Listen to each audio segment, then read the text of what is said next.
సర్వోన్నతుడైన క్రీస్తు ఆధ్యాత్మికమైన విశ్వాస కార్యక్రమానికి మిమ్మల్ని అందరినీ కూడా హృదయపూర్వకంగా నేను ఆహ్వానిస్తున్నాను.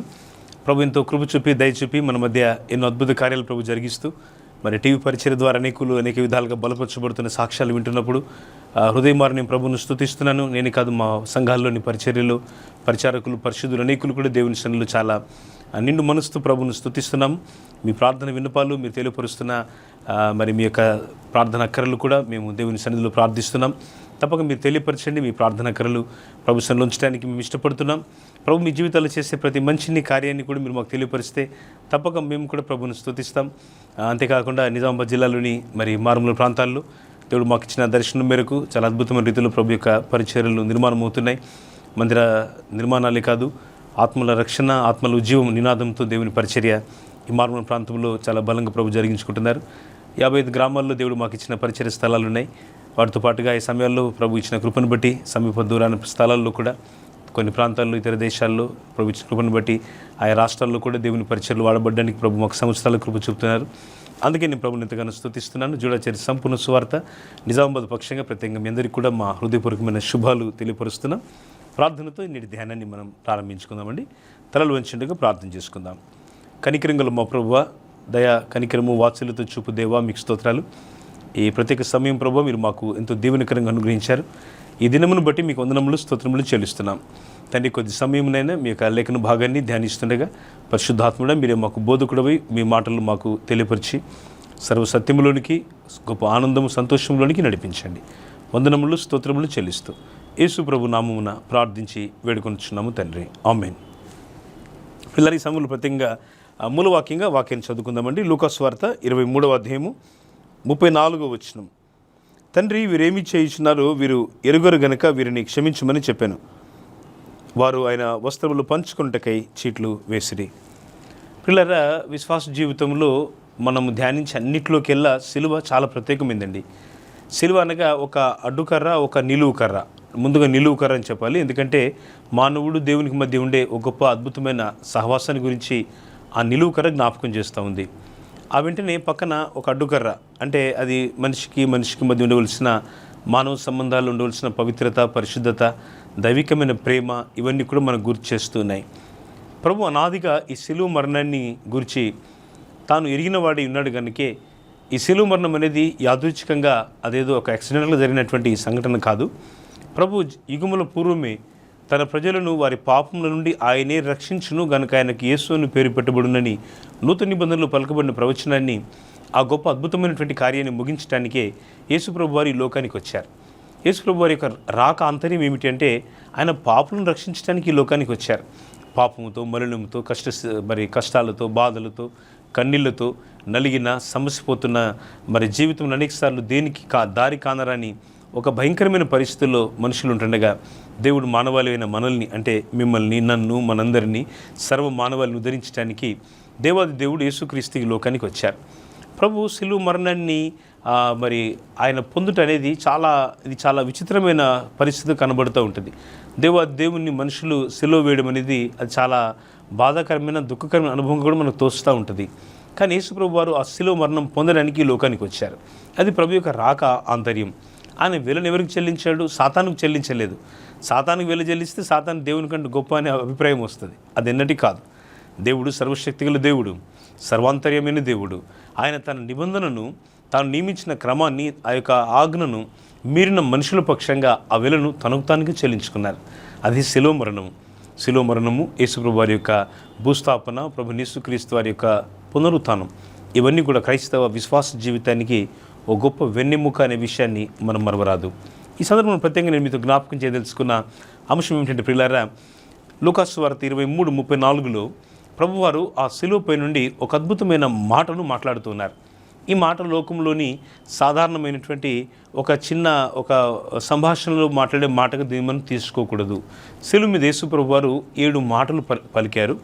ఒకటి చాలా అద్భుతమైనటువంటి మాట. ఇది మొదటి మాట. దీనికి ముందుగా యేసుప్రభు వారిని చాలా ఆనాటి ఆ రోమా ప్రభుత్వ అధికారులు, శాస్త్రులు, పరిసయ్యులు ఆ భయంకరమైనటువంటి శిలువ మరణానికి ప్రభువును అప్పగించారు.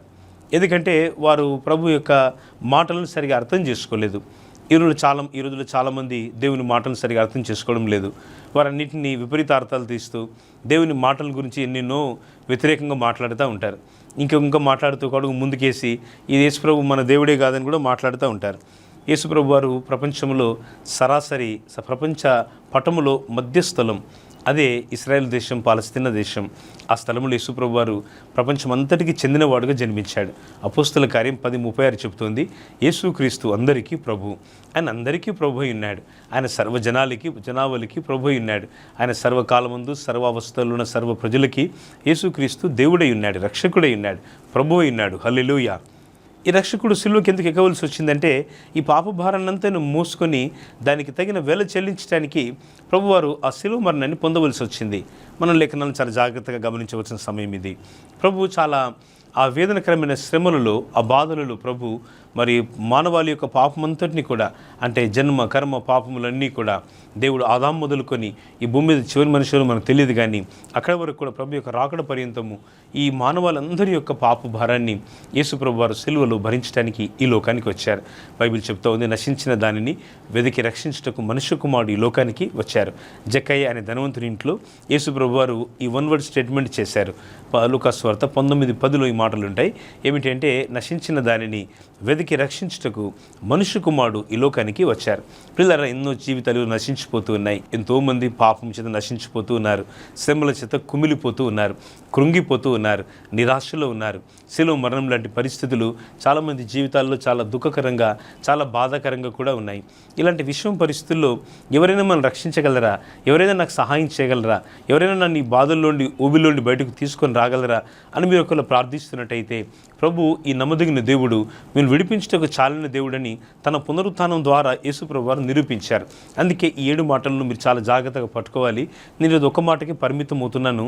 ఆ మాట ఏమిటనగా, తండ్రి దేవునితో యేసు ప్రభు వారు మాట్లాడుతూ అంటున్నారు, తండ్రి వీరేమి చేయుచున్నారో వీరు ఎరుగరు గనుక వీరిని క్షమించుము అంటున్నారు.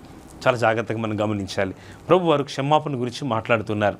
ప్రపంచంలో ఈరోజు చాలామంది మరి దేవుని ప్రజలైనా, లేకపోతే ఇంకా రక్షణ పొందని వారైనా, మన తోటి పొరుగు వారైనా, చాలామంది ఈరోజు క్షమాపణ అనే పదం మాత్రం లేదండి. క్షమాపణ అనే పదం బదులు అన్నీ ఉన్నాయి. క్షమించడం అంటే చాలామందికి ఇంకా అదొక కొత్త, అదేదో నిషిద్ధ వస్తువులాగానే ఉంది. క్షమాపణ దేవుని మనస్సు. ప్రభు మనల్ని క్షమించి తన రక్తంలో కడిగి పరిశుద్ధపరిచి తన సొత్తుగా మనల్ని చేసుకున్నారు. ఆయన క్షమించేవాడు. ఆయన అందరినీ క్షమించడానికి ఈ లోకానికి వచ్చారు. ఆయన అందరినీ క్షమించే మనసు కలిగి ఈ లోకంలో క్షమించే దేవుడుగా ఉన్నారు. అందుకే ఈ క్షమాపణ ఇవ్వగల దేవుడు ఈ దినమందు నీ పాపములన్నీ క్షమిస్తాడు. ఆయన నీకున్న రోగములు, బలహీనతలు, సంకటములు, నీకున్న వ్యసనములు, నీకున్న ఇబ్బందులు అన్నీ కూడా దేవుడు తొలగించడానికి ఈ ఉదయకాలం లేక ఈ మధ్యాహ్నం లేక ఈ రాత్రి మీరు ఏ సమయంలో ఈ వాక్యాన్ని వింటున్నారో ప్రభు మీతో ఒక నిబంధన చేయడానికి పిలుస్తున్నాడు. ఆయన నిబంధన దేవుడని మనం తెలుసుకోవాలి. అందుకే యేసు ప్రభు వారు తండ్రితో మాట్లాడుతూ అంటున్నారు, తండ్రి వీరేమి చేయించున్నారో వీరు ఎరుగరు గనుక వీరిని క్షమించుమని ప్రభువు చెప్తున్నారు. అది ఒక ప్రత్యేకమైన స్థలం. దాన్ని కపాలము అనబడిన ఒక ప్రాంతంగా చెప్తారు. కపాలము అనగా అది కలువరి అని అర్థం అనమాట. కలువరి అంటే మానవుని యొక్క తల ఆకారంలో ఆ పర్వతం ఉందన్నమాట. మరి బైబిల్ చరిత్రకారులు అభిప్రాయపడుతున్నారు, అది ఆదాము యొక్క సమాధించబడిన స్థలం అని అంటున్నారు. అంటే ఆదాము చనిపోయిన స్థలమే ఆ కలువరి కొండ అని కూడా చెప్తారు. ఆ కలువరి కొండ దిగువ భాగాన ఆదాము సమాధి ఉందని కూడా చెప్తారు. ఇది బైబిల్ చరిత్రలో ఆ పరిశోధనలో తెలుసుకొనబడిన విషయం. ఇప్పుడు యేసు ప్రభు వారు ఆ కపాలమడబడిన స్థలం అంటే మానవ క్రియలంటే కూడా కేంద్ర స్థానము ఈ మస్తిష్కము లేక ఈ యొక్క మెదడు.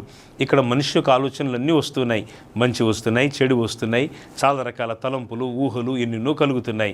మనుషులు క్రియల ద్వారా పడిపోతున్నారు, అనేకులు మరి ఆలోచన ద్వారా పడిపోతున్నారు. ప్రభు దుఃఖముతో వేదనతో ఆ సందర్భాన్ని మనం జ్ఞాపకం చేసుకున్నప్పుడు మనుషులమైన మనము ఒక వ్యక్తి ఎక్కడే తప్పిపోతున్నాడో ఈ ఆలోచనలకు కేంద్ర స్థానమైన ఈ కపాలమనబడిన స్థలం వద్ద యేసు ప్రభు వారు చాలా ఆ గంభీరమైనటువంటి ఆ వాతావరణంలో ప్రభు ఆ యొక్క దుఃఖకరమైనటువంటి పరిస్థితులలో ప్రభు వారిని అప్పటికే చాలా కొట్టారు, హింసించారు. 1 తక్కువ 40 దెబ్బలు, కొరడా దెబ్బలు భయంకరంగా ప్రభును వారు వేధించి, బహు హింసించి, బహు క్రూరంగా వారు ప్రవర్తించారు. అలాంటి పరిస్థితులలో ప్రభు తండ్రితో మాట్లాడుతూ తనను బాధిస్తున్నా, శోధిస్తున్నా, కష్టపెడుతున్నా, తనను ఎంతగానో తన హృదయాన్ని గాయపరుస్తున్న, శరీరాన్ని వీపును దున్నేస్తున్నటువంటి ఆ పరిస్థితుల మధ్య ప్రభు చెప్తున్న ఒక వినమ్రమైన ప్రార్థన, తండ్రి వీరేమి చేయించున్నారో వీరు ఎరుగరు గనుక వీరిని క్షమించము. నా ప్రియులారా, ఈ ప్రత్యేకమైన దినం మీరు ఏ దేశంలో ఉన్నా, ఏ ప్రాంతంలో ఉన్నా, ఏ రాష్ట్రంలో ఉన్నా, మీరు ఏ పరిస్థితుల్లో ఈ వాక్యాన్ని వింటున్నారో మేము ఎరుగము, కానీ దేవుని సేవకుడిగా మీకు జ్ఞాపకం చేస్తున్నాను.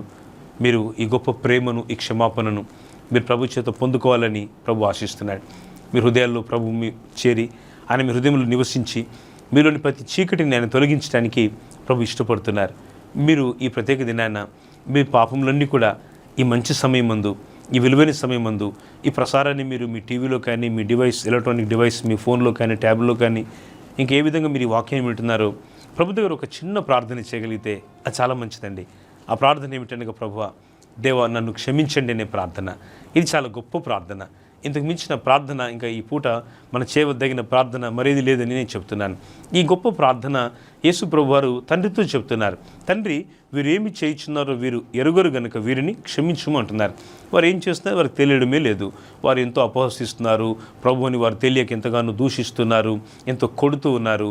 ఆ ముళ్ళ కిరీటాన్ని తల మీద పెట్టి అంతకు మునిపే ఆ భయానకమైన రక్తసిక్తమైనటువంటి మోముగా ఆ ముక్కు మారడానికి వారు ఎంతగానో ప్రభుని కష్టపెట్టారు. వారు దే ఆర్ ఫోర్సింగ్, చాలా రకాలైనటువంటి వేదనలకు ప్రభుని గురి చేస్తున్నారు.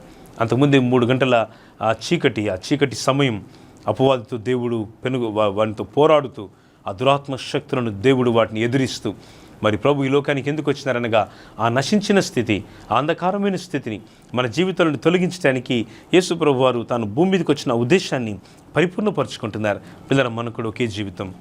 యేసు ప్రభు వారు ఒకేసారి భూమి మీదకి వచ్చారు. మనం కూడా ఒకేసారి భూమి మీద నివాసం చేస్తున్నాం. దేవుడు మనకిచ్చిన ఆయుష్కాలం అది కొన్ని సంవత్సరాలే. ఈ కొన్ని సంవత్సరాల్లో ఒక న్యాయమైన, నమ్మకమైన, భక్తి కలిగిన, శ్రద్ధ కలిగిన, దేవునికి సమీపమైన జీవితాన్ని చేయగలిగితే నిజంగా ఈ శ్రమ దినాల్లో లేక ఈ జీవిత దినాల్లో, ఈ సంతోషపు దినాల్లో దేవుణ్ణి ఆరాధించగలిగిన ఈ అత్యున్నతమైన అవకాశాన్ని మీరు రోజు కూడా ఆనందించగలరు. ఈ రోజుల్లో ఈ సత్యాన్ని చాలామంది మనం మిస్ అవుతున్నాం. మనలో అనేకులము ఈ మాటలను పెడచెవిన పెడుతూ ఉన్నాం. కొన్నిసార్లు ఈ మాటలను మనం పట్టించుకోవడం కూడా లేదు. అందుకే దేవుని వాక్యం అంటా ఉంది, ఈ కపాలమనబడిన స్థలం దగ్గర యేసు ప్రభు వారు అక్కడికి దిగి వచ్చి ఆయన శిలువ రానుపైన ఆయన ఏ పరిస్థితుల్లో సిలువేయబడుతున్నారో ఆ విషయాలు చాలా హృదయ విదారకం కనబడుతున్నాయి. అలాంటి శ్రమలో కన్నీళ్లను ప్రభు అయిన దేవుడు తండ్రితో మాట్లాడుతూ అంటున్నాడు, తండ్రి, వీరేమి చేయించున్నారో వీరు ఎరగరు గనుక వీరిని క్షమించుము అంటున్నారు. ఆ క్షమాపణను తండ్రి ఎదురు నుండి ప్రభు పొందుకొని వారిని క్షమించమని తెలియపరుస్తున్నారు. వారి మీకు ఉగ్రత రావద్దని కోరుతున్నారు. ప్రభు ఉద్దేశం వల్ల ప్రతి మానవుని కూడా విడుదల చేయాలనేదే. ప్రతి మనుషునికి రావాల్సిన శిక్షను తాను భరించినాడు. మనం పొందవలసిన శిక్షను తాను భరించడం ద్వారా ఆ శిక్షా విధిలో నుంచి మనం తప్పించబడినట్లుగా ఈ క్షమాపణ సందేశాన్ని ప్రభు మనకు అనుగ్రహిస్తున్నారు.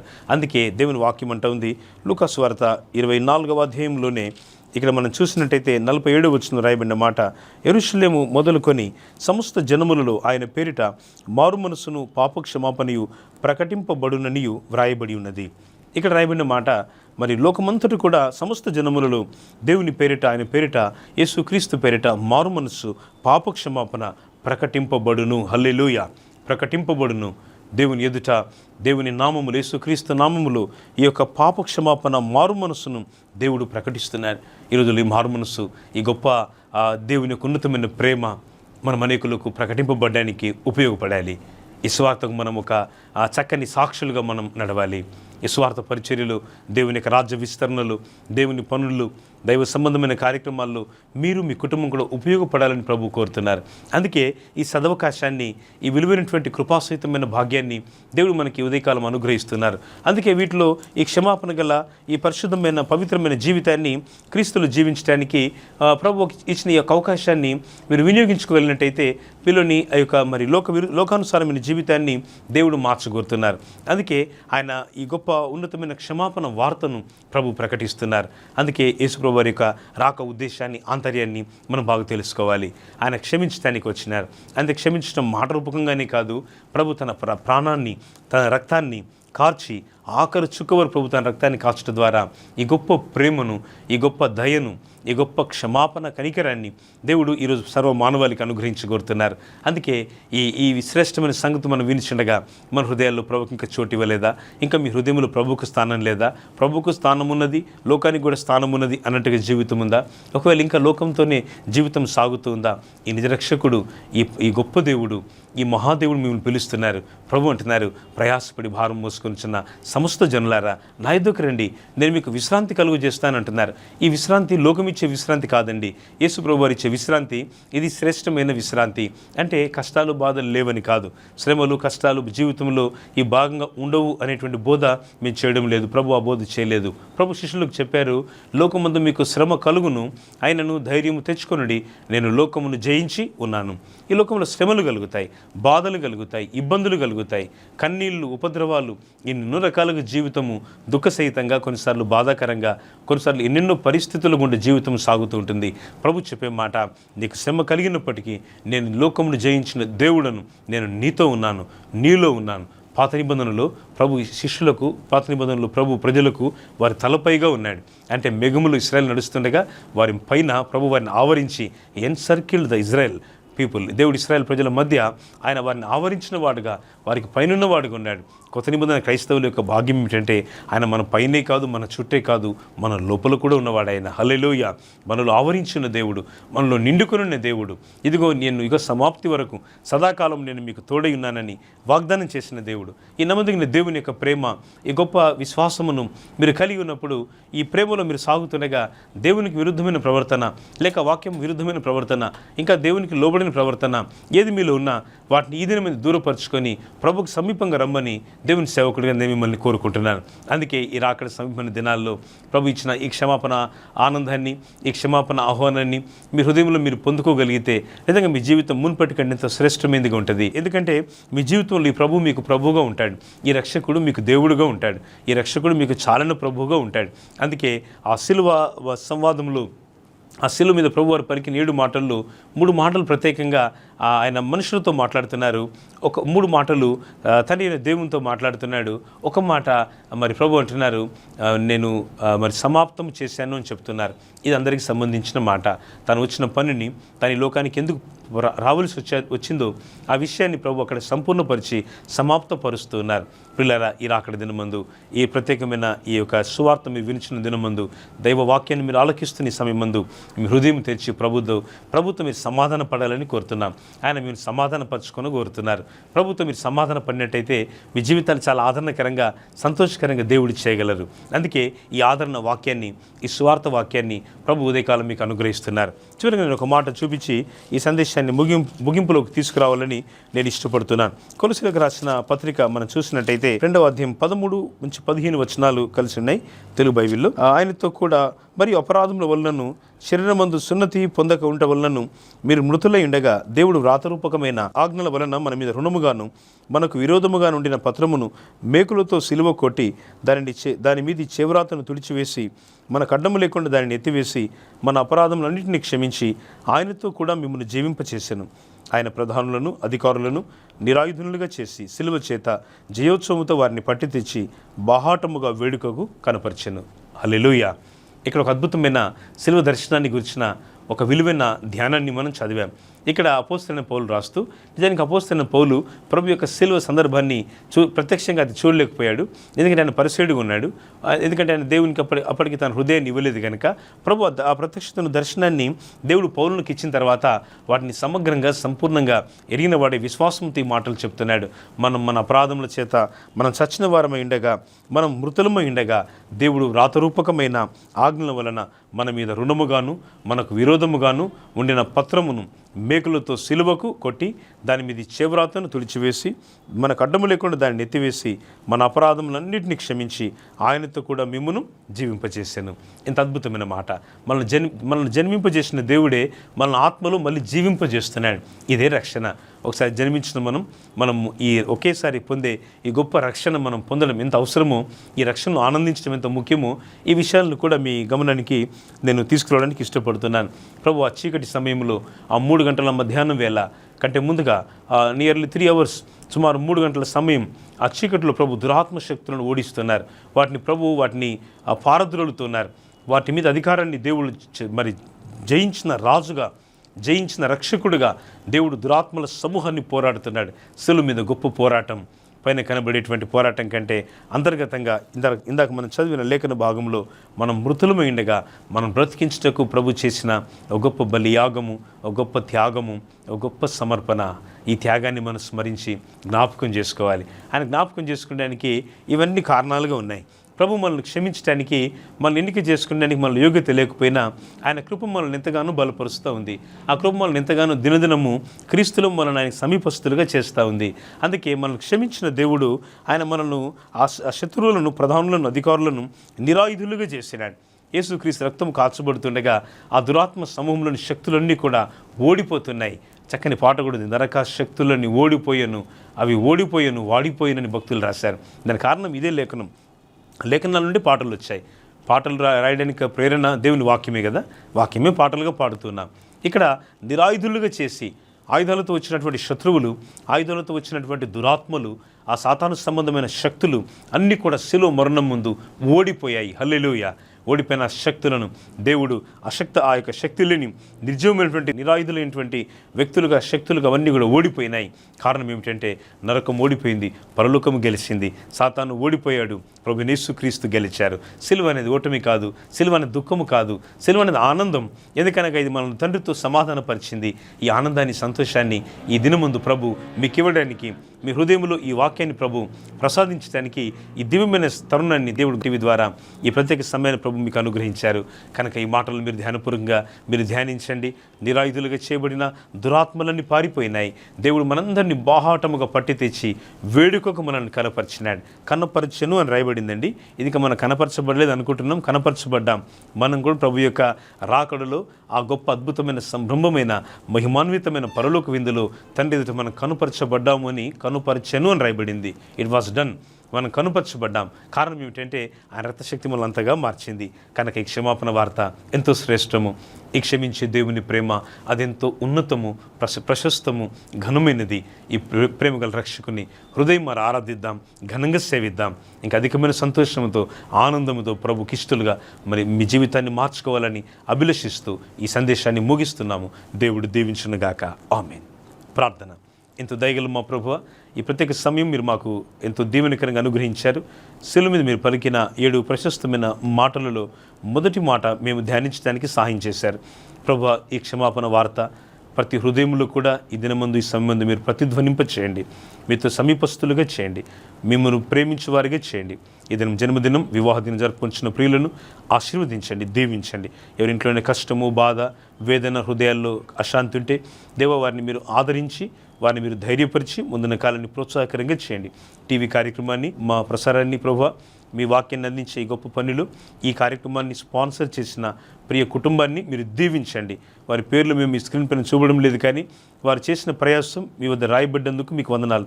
ఇంకా ముందున్న కాలం ప్రభువా, ఈ నిరాటంకంగా కార్యక్రమాలు అందించబడ్డానికి ఇంకా అనేక మంది పరిశుద్ధులు, ఈ వాక్యాన్ని వీక్షిస్తున్న దేవుని ప్రియులందరూ, సార్వత్రిక సంఘము ముందుకు రావడానికి సహాయపడండి. మరోసారి నేను ఈ దినాన్ని బట్టి, సమయాన్ని బట్టి మిమ్మల్ని స్తుతిస్తూ, మహిమ చెల్లిస్తూ, తిరిగి వచ్చే కార్యక్రమం కలుసుకునే పర్యంతం మీ గాయపడిన స్థలమును అప్పగించుకుంటూ యేసు ప్రభు నామములో ప్రార్థించి వేడుకొనుచున్నాము తండ్రి. ఆమేన్. తండ్రిని దేవుని ప్రేమయు, ప్రభుని యేసు క్రీస్తు వారి కృపయు, పరిశుద్ధాత్ముని అన్యోన్య సహవాసం సదా మనందరికీ తోడైండునుగాక. ఆమేన్. God bless you. దేవుడిని దీవించునుగాక. ఆమేన్.